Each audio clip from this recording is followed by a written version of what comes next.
wish you the best. Metropolis.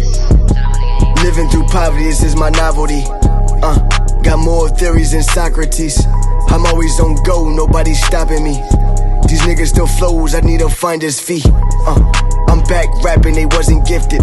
Like an Amber Alert, you know the kid was missing. Boy, Knowledge God, hiphopisreal.com. You already know what it is. We are outside of Harlem Cuts once again. And this is the expert opinion. Expert opinion on Kasa. Shout out to Knowledge. Man, y'all know what it is, man.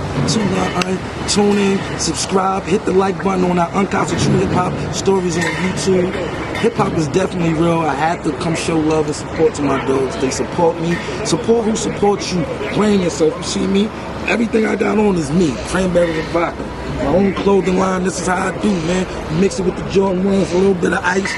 Good, you know what I'm saying? But brand yourself. Man, I gotta ask you, man. First of all, I want to say thank you for coming out, man.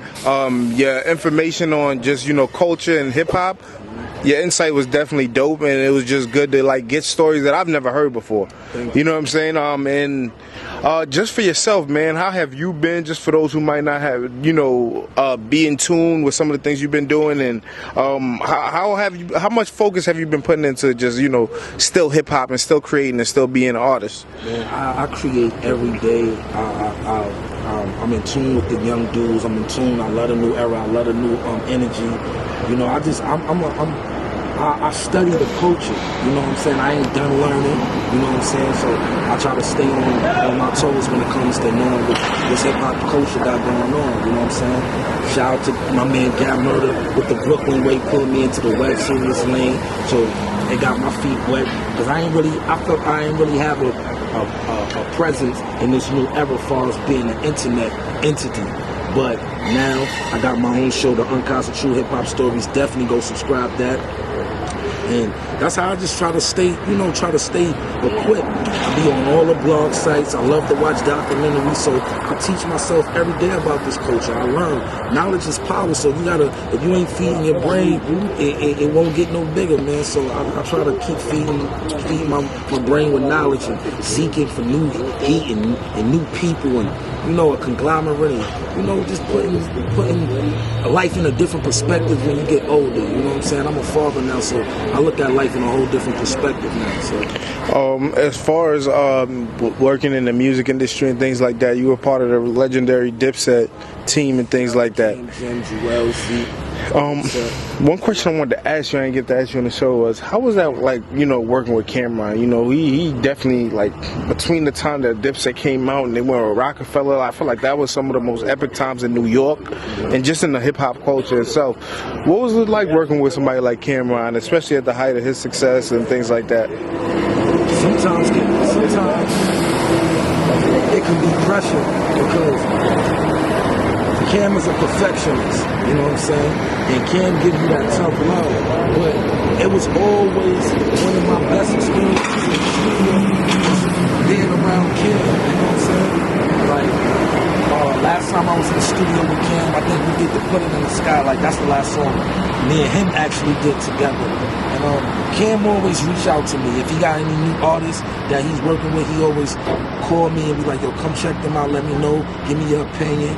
Or if he need my writing expertise, Cam always look out. He's one of the diplomat members that always show love, unconditionally. So shout out to Cam, free Joel Santana, shout out to Jim Jones, Freaky Ziggy, the whole set.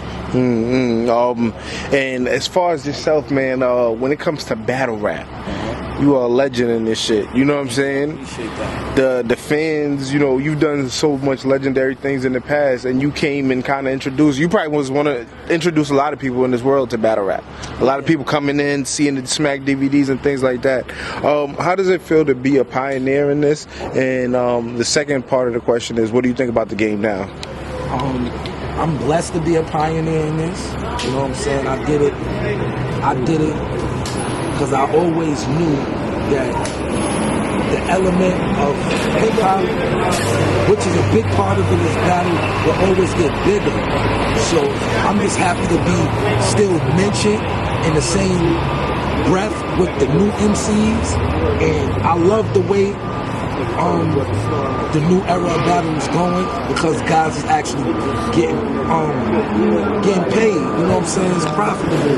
That's always a good thing to see something that you did for fun or did for nothing turn to a profitable business. So it's good, but things I dislike about the new era, the politics. It's too much politics. It's too many antics, and we just rapping. You know what I'm saying? Keep the shit rap. Leave all the politics and the bullshit to boost the morale up.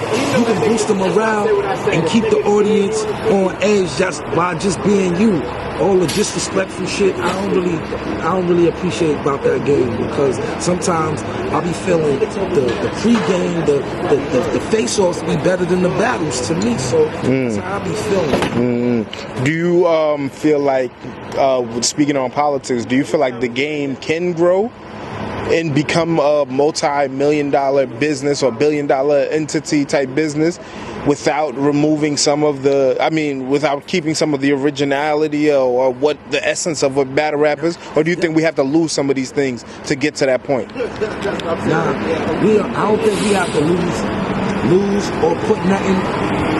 I don't think we need to add or take nothing away. I just think we need guidance and better advisory. You know what I'm saying? Some of these guys out here, that's the elders, need to be more informative and more teachers instead of haters. You know what I'm saying? Start being more informative, start teaching more. Start, if you see some shit getting out of hand, step in front.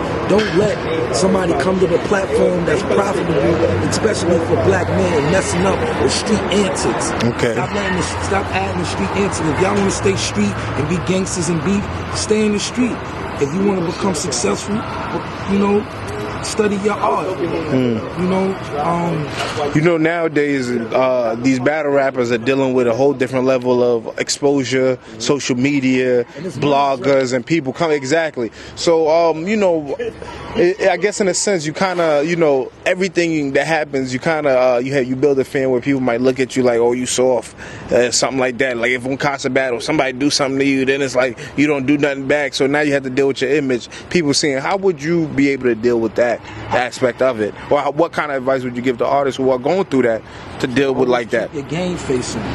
Don't let you know what they trying to do. They know that you know somebody trying to push your buttons. It's a level of respect that we should give all men, if we know them or not, if you're a friend or not. It's a level of respect that I give every human being. You know what I'm saying? Until you cross that line of respect.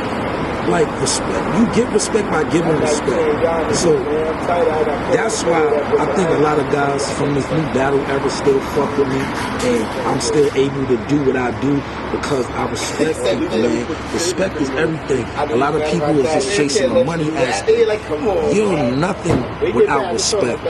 You can be a rich man, but if you rich, but if nobody respect you, who gives a fuck about your money? You know what I'm saying? So start being more leaders, man.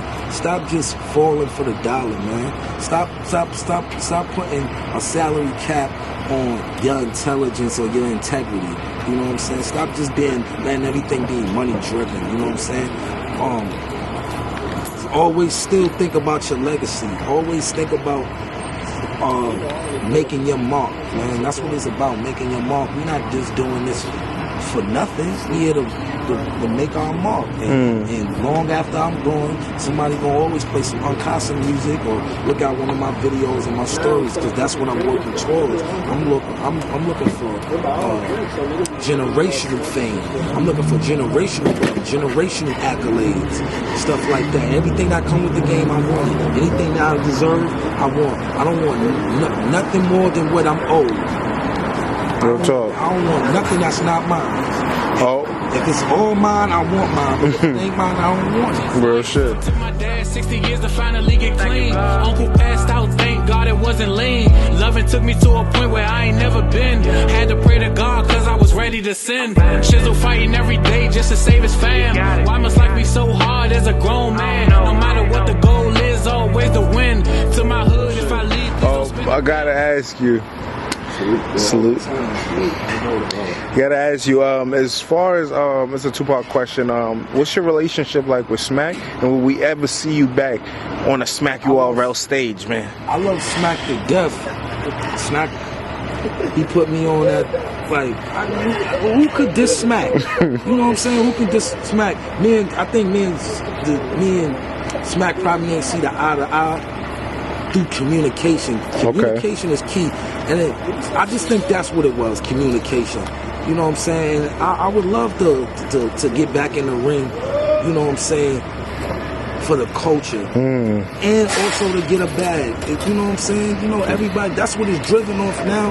You know what I'm saying? It's to the point to where who's going battle without getting a bag. You know what I'm saying? Well, everybody gets paid now. Everybody, win or lose, even, tie, whatever. You know what I'm saying? But what I would like to see is give us more quality battles.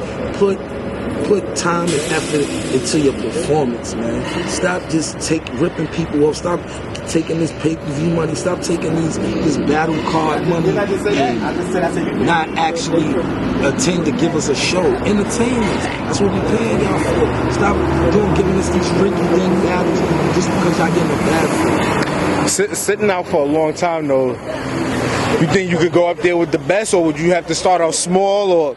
Nah, I wouldn't even start out small. If I'm gonna battle, I'm talking about the big stage, all that, 2,000 people, all that. Because I'm a performer. What the difference between me and what other niggas is doing, I'm gonna study my opponent and I'm gonna bust that nigga ass. Period.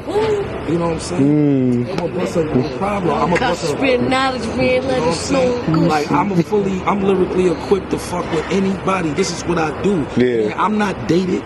Y'all nigga, I'm still putting out music. I'm not dated at all. I don't believe in being dated. Being dated is when you closing your mind to what's going on now. I know what the fuck is going on. It's more scheme driven than bars or metaphors. So a nigga that's just got a bunch of schemes, I'ma scheme you out. If you got bars, I'ma bar you out. If you got metaphors, I'ma metaphor you punches out. And all. Punches, that's what it is. A lot of guys, you cannot go against a schemer if you're a punchline. It's not gonna work. You're gonna sound outdated, and you might be saying some up-to-date shit. Study your opponent, man. Study your opponent. Fight fire with fire. I'm not getting in this game to play with you niggas. If I step back in the ring, I'm coming for the crown. And you new niggas, old niggas, middle niggas, y'all is in trouble. Y'all know my pedigree. I know I don't play with that mic. Nobody who's gonna ever doubt my pin game. You know what I'm saying? I didn't jump fully into the battle culture as of yet.